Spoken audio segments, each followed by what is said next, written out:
أعوذ بالله من الشيطان اللعين الرجيم.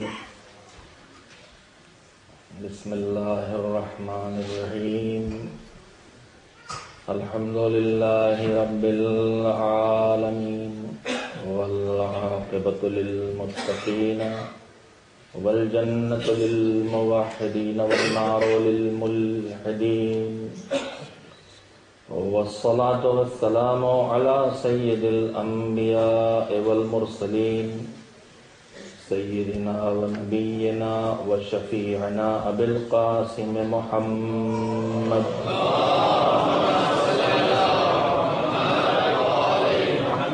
وآله الطيبين الطاهرين المعصومين المظلومين، واللعنة الدائمة الباقية على أعدائهم أجمعين من الآن إلى يوم الدين. أما بعد، فقد قال الله سبحانه وتعالى في كتابه المبين وهو أصدق الصادقين وقوله الحق. بسم الله الرحمن الرحيم. جاءكم من الله نور وكتاب مبين يهدي به الله من اتبع رضوانه سبل السلام ويخرجهم من الظلمات إلى النور بإذنه ويهديهم إلى صراط مستقيم. صلوات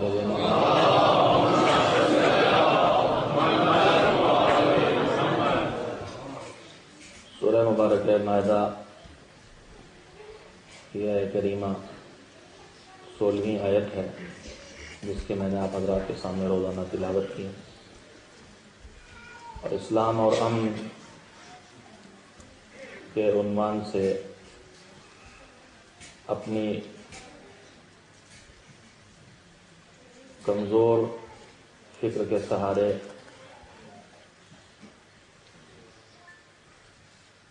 کمزور فکر کے ذریعے توفیق الہی کے سہارے آپ حضرات کی خدمت میں کچھ باتیں رکھنے کی کوشش کی، جس کا مقصد صرف اتنا تھا کہ دوسروں کی زندگی میں اسلام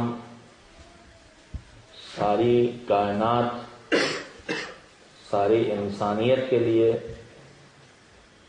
جو امن اور امان کا پیغام لے کے آیا ہے، سلامتی اور تحفظ کے لیے آیا ہے، اگر اس مقصد کے حصول کے لیے ہماری گفتگو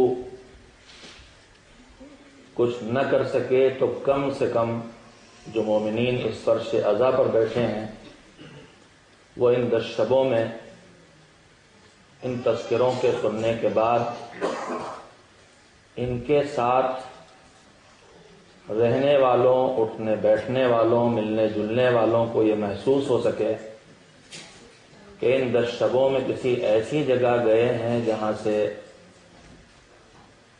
امن کا پیغام لائے ہیں،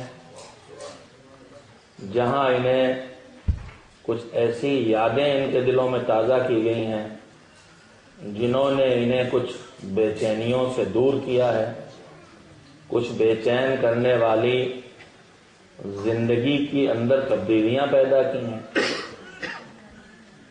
اور یہ وہ بڑا کام ہے جو ہم سب کو کرنا بھی چاہیے،